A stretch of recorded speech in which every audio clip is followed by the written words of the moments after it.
Bienvenidos al aula virtual de Química del ingreso de la Facultad de Ciencias Médicas. En esta clase veremos la parte número 7 de la unidad número 2, estructura atómica, tabla periódica y uniones químicas. En este mapa de ruta podrás observar todos los temas que se abordan en la unidad número 2. En esta clase en particular veremos fuerzas intermoleculares o fuerzas de Van der Waals y las uniones puente hidrógeno. Las moléculas que están originadas por medio de uniones entre átomos también son capaces de interaccionar entre sí a través de distintos tipos de fuerzas.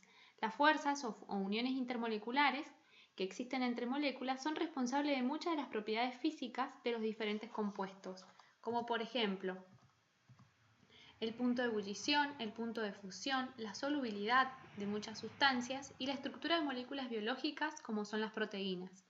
Las fuerzas de Van der Waals o las fuerzas intermoleculares son las fuerzas de London, que se producen entre moléculas que son no polares, las fuerzas dipolo-dipolo que se producen entre dos moléculas que tienen polo, o sea que son moléculas polares, y también tenemos fuerzas dipolo-dipolo inducido que se producen entre moléculas polares y contra moléculas no polares.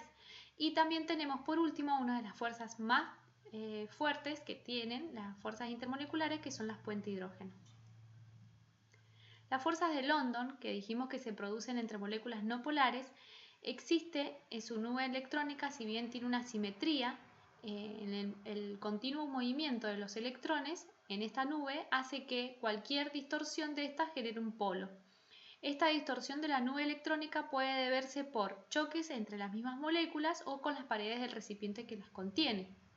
Esto va a generar un polo momentáneo y lo que va a producir un polo en la molécula vecina.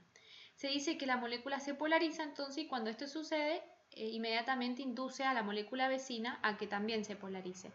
En continuo, todo el tiempo se están destruyendo y produciendo nuevos tipos de uniones. Cuando mayor es la nube eléctrica, ¿sí?, estas fuerzas son mayores al aumentar el tamaño de la simetría de las moléculas. Por eso son mínimas en los gases nobles como en el helio y el neón y algo mayores en los gases diatómicos como son el oxígeno, el nitrógeno y el hidrógeno, y un poco mayores en las moléculas como son el ozono y el dióxido de carbono. Entonces tenemos una molécula que es no polar y por alguna circunstancia externa, que pueden ser el choque con las mismas moléculas o con las paredes del recipiente, deforma la nube electrónica dejando un polo negativo y un polo positivo. Y esto va a generar en la molécula vecina que se genere un polo, también negativo y positivo para el otro. Y esto va a producir la atracción entre ambos polos y la unión intermolecular. Otra de las uniones son el dipolo-dipolo inducido. El dipolo es la molécula polar y el dipolo inducido es la molécula no polar. Es decir, la molécula polar va a generar un dipolo momentáneo en la molécula vecina que es no polar. En este caso, entonces, la carga de una molécula polar va a provocar la distorsión de la nube en una molécula vecina que sea no polar. Entonces, generando un dipolo momentáneo y produciéndose la unión intermolecular. Dijimos que una de las fuerzas más fuertes que tienen las fuerzas intermoleculares es el puente hidrógeno. Es entonces un caso muy especial de interacción dipolo-dipolo. Se produce cuando un átomo de hidrógeno está unido covalentemente a uno que sea muy electronegativo. Y este elemento muy electronegativo unido a átomos de hidrógeno tiene que tener electrones libres. Entonces, de esta manera va a ser capaz de atraer al átomo de hidrógeno de la molécula vecina que tiene una carga positiva.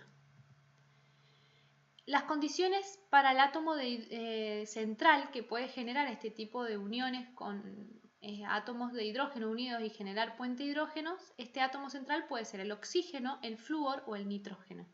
El enlace entonces que va a formar el enlace con el hidrógeno va a generar una densidad de carga positiva en los hidrógenos y con los electrones libres va a ser capaz de atraer los hidrógenos que tienen carga positiva de las moléculas vecinas. En el caso del agua, por ejemplo, tiene dos pares de electrones libres, por lo cual va a atraer dos moléculas de hidrógenos de moléculas vecinas. A la vez, sus hidrógenos van a ser atraídos por los pares libres de electrones de otro átomo de oxígeno en otra molécula, por lo cual la molécula de agua va a ser capaz de generar 4 enlaces de hidrógeno. Si bien se trata de una fuerza débil, como son abundantes, su contribución a la cohesión entre moléculas es bastante grande. Muchas de las propiedades físicas del agua y químicas se deben a los puentes de hidrógeno. Entonces dijimos que cada molécula de agua va a ser capaz de generar 4 enlaces hidrógeno, lo que explica su elevado punto de ebullición, ya que es necesario romper una gran cantidad de puentes de hidrógeno para que esta molécula de agua pase al estado gaseoso. Espero que haya sido de ayuda. Nos vemos en la siguiente clase.